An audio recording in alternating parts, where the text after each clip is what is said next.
the past to play the shitty games that suck ass. He'd rather have a buffalo take a diarrhea dump in his ear. He'd rather eat the rotten asshole of a roadkill skunk and down it with beer. He's the angriest gamer you've ever heard.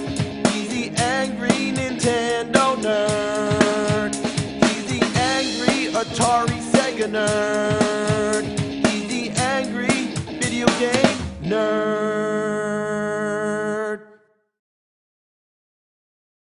What happens when you take an 80s comedy film like Bill and Ted's Excellent Adventure and turn it into an NES game? Two guys are struggling to pass their history course, so they go back in time in a phone booth to get the aid of famous historical figures. It's dumb, but it's great entertainment, and a video game adaptation seemed like a good idea. It had fun characters, time travel, and adventure. So how could you fuck it up? You want to know?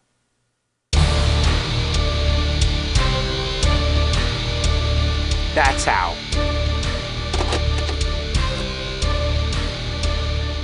Yep, like almost every movie adaptation on the NES, it was made by LJN, the masters of shit, the unholy rainbow stamp of death. The plot of the game is that rebels have gone back in time, taken famous historical figures, and put them in different time periods. The goal is to find them all and put them back in their correct time periods. Who are these time rebels and why do they want to do this? Well, guess what? They're never referred to again. Yeah, they're just for your imagination.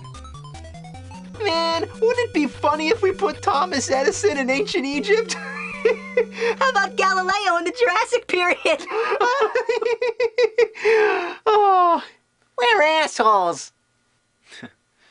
well, the reason you're trying to return these historical dudes to their proper times is to prevent history from being altered, specifically to keep their rock band together, the Wild Stallions. Really? That's the whole big deal? Not to prevent some major catastrophe, but instead a fucking concert? The first thing that happens when you start the game, you're given a phone book with numbers for the historical dudes. If you try calling any of these people, nothing happens.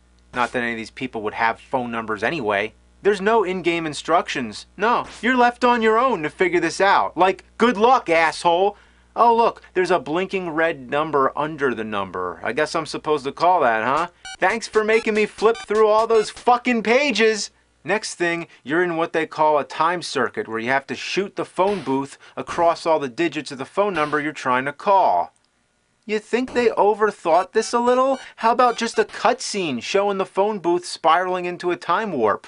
Again, there's no instructions. I assume I'm supposed to go hit all the digits in order, and that pink ring is to help guide the phone booth? I'm just guessing here. What's the point of this? Why can't you just start the game? Couldn't you just dial the number and go straight to the stage? And speaking of that, what's the point of dialing the number? How about just select the page with the person you're trying to get to? But that doesn't matter either, because Rembrandt's always the first one it lets you call. Why couldn't it be like the Mega Man games, where you can play whatever stage you want? Here, everything has to be done in the order the game wants you to. So all this page turning, dialing, and time circuit bullshit has no purpose whatsoever. Wait, it's automatic?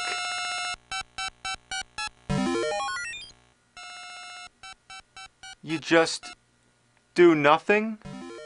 Yeah, if you wait long enough, the phone booth will go through the circuits on its own. The drawback, if you let it do that, it costs coins. If you run out of coins, you're far past fucked. The game is over. So you obviously want to save as many as possible. That's the only advantage to blasting yourself outside the circuits. Free time travel. In the later stages, the time circuits get harder. You have to avoid the skulls because they take your coins. And where's the rest of the circuits, by the way? Isn't there supposed to be one more digit? Where is it? You gotta be kidding me! It's all the way out there? Who would know to do that? And if that's not cryptic enough, you have to hit one of the pink skulls. One of them takes your coins, the other one makes the last digit appear. So it's a 50% chance you'll get the right one. That is some supreme bullshit. Once you finally get to the real game, you'll notice how much grade A ass suckage you're in for. Get ready for this shit. But first, the basics. As you notice, they attempted a three-dimensional world. I have to give it to them, it was kind of ambitious to do on the NES, but you're still stuck to moving at 90-degree angles. You play as either Bill or Ted. They don't interact on screen together, which is pretty shitty for a game with such a recognizable duo. So we're looking for Rembrandt. And you know what? I dare to say they missed the opportunity to make this an educational game. It didn't have to go overboard. It could have still been an action-adventure game with some informative elements. It's all about finding the historical dude, but there's no aspect of the game where you return them to where they belong. Wouldn't it be nice if they at least had a little description in there to tell you who Rembrandt is, instead of just his fucking phone number? And all these time periods are so vague. They're mostly just graphical redesigns of the same stage over and over again. They don't tell us where or when any of this is supposed to be. There's games that are educational, but suck as a game. But this game just sucks both ways.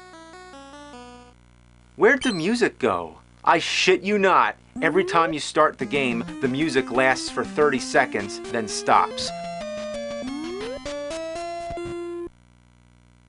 I'm not complaining too much because the music is ass, but why? They didn't know how to program it to loop? The rest of the sound effects are no more advanced than what you'd hear on the Atari 2600. There's mainly two sounds, jumping and falling on your ass. Get used to those two sound effects, that's most of what you'll ever hear. Back to the controls, check out this crap. You can never see where you're going because you're always waiting for the screen to catch up. Classic two-gear diarrhea. Instead of giving you freedom to walk around, you have to follow the path. Apparently, Ted can't walk on grass. You can't even get near the side of the path. If you cut the corner too sharp, you get stuck. And it takes you on the most indirect route possible. Oh, fuck. If you jump into the green, you're as stuck as a dog turd on a hot summer sidewalk. You have to keep hopping until you get out. It's like trying to get out of a sand trap on a golf course.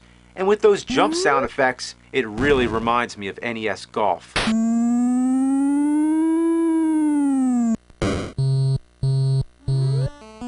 Come on! Come on! Oh! Fuck! This is among the most annoying things in video gaming history. This is like the fucking bombs in Dr. Jekyll and Mr. Hyde, the narrow jumps in Ninja Turtles, the snipers in Dick Tracy, the stairs in Ghostbusters, the pits in Ugh. Oh, but sometimes it lets you walk on the green. Yeah, sometimes. It's one of those games that keeps changing the fucking rules. And what happened here? Where'd I go?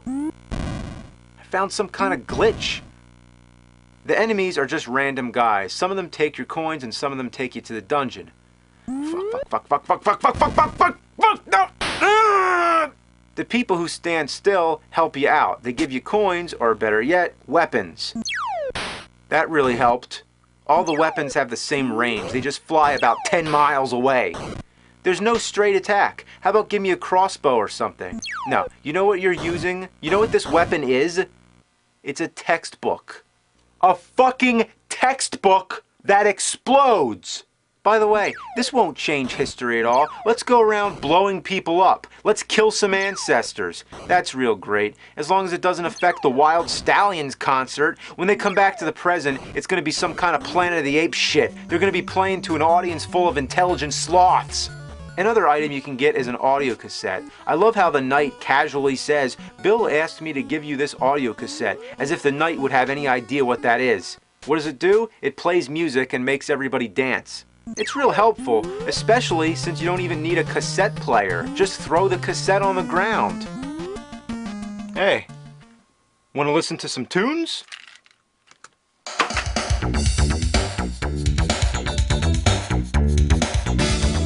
So where is Rembrandt? You can explore this whole land, but you won't find him anywhere. That's because you need to lure him out with bait. What is he, a fucking fish? The bait can be any random object. There's 4 of them hidden on each stage. One of them will make Rembrandt appear in one of the random houses. How do you find this bait? You want to know? Guess what? By jumping into things! This game treats you like an idiot. Like, hey kids, you want to play in Bill and Ted game? Well, here you go. Go jumping around in the fucking bushes and fences. That'll keep you busy. Have fun. There's no shortcut around it. You have to roam the entire stage, jumping into everything. And I mean everything. There's people who give you clues. Sometimes it's as simple as going up and talking to them. Other times, you have to select your own responses. The right answer will lead to another thing you have to respond to, and then another thing, and you just get stuck in this whole dialogue tree. I hate this shit. All the answers are the same surfer lingo bullshit. How are you supposed to know which is the right answer? Also, you have to use A to switch through responses, and B to select the response you want. How about just left or right? And then the button to select, because the first time playing you'll never know if it's A or B, so you always end up selecting something that you don't want. It's trial and error, and it's not intuitive at all. When you do get a clue, it's always something vague, like look for something strange in a tree, or look near the crossroads. That really helps. Near the crossroads? Which fucking crossroads? This is Castlevania 2, Zelda 2 bullshit. And I love it when they use directions like north and south. The game is slanted at a 45-degree angle. Which way is south? How about a compass? How about a map? How about anything? Oh, that's nice. I'm stuck. Is this where the scenery runs out? Then there's all these open doors that you can't go in. That's another peeve of mine. If you can't go in the door, don't have a door there. At least make the door closed. It's a psychological tease. I hate games that do that. Fuck the townspeople. Fuck not knowing where to go. I'm gonna get the power. Nintendo power.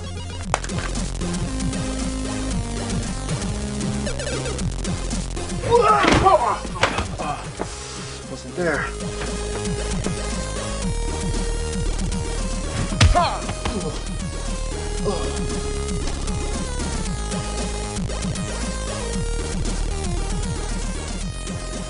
Well, it helps to visualize the layout of the stage, but where's the starting point? I'd like to know where I am.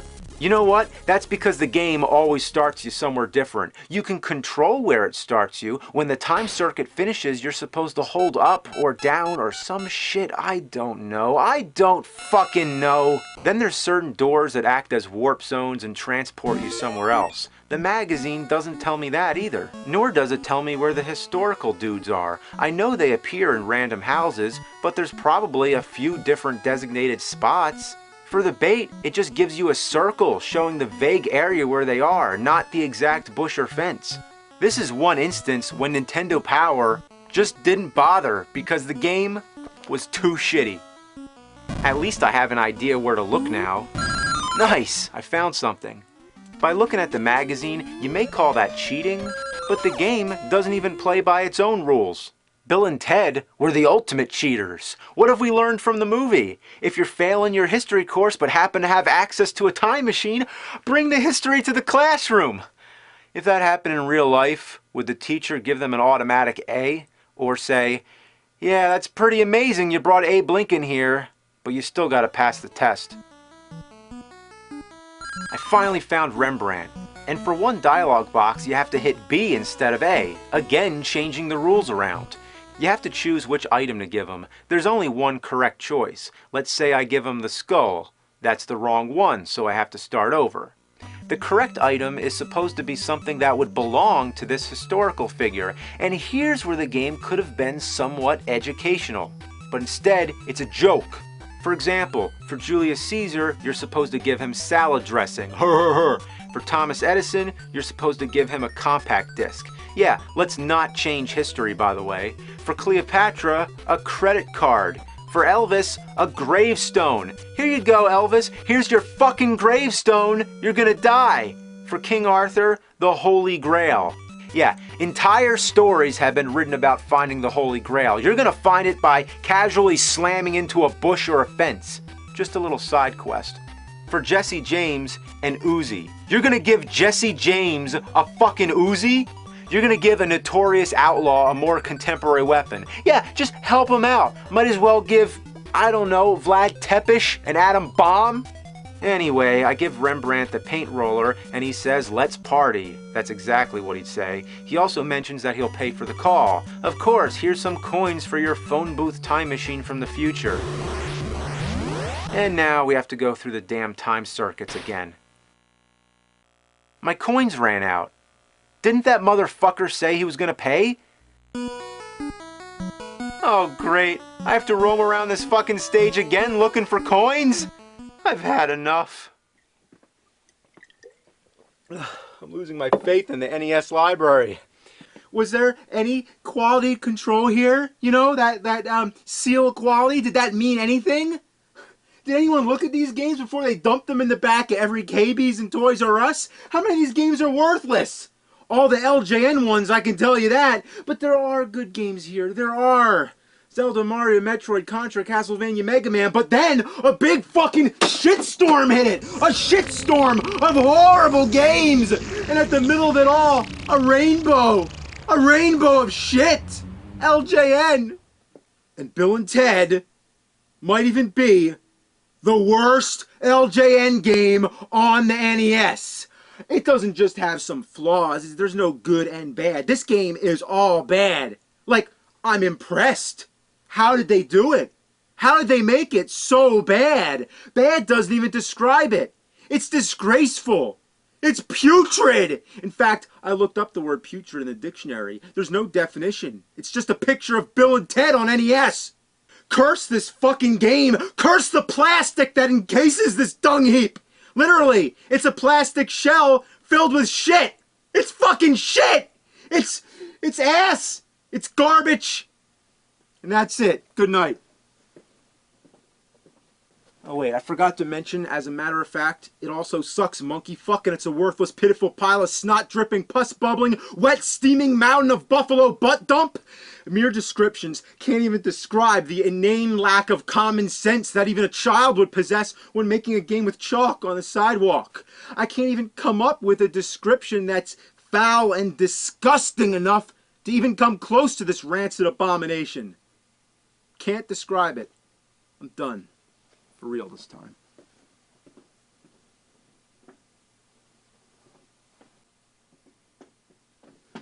This game is diarrhea coming out of an old woman's bleeding vagina! It's fucking terrible! What were they thinking? I know. They weren't thinking.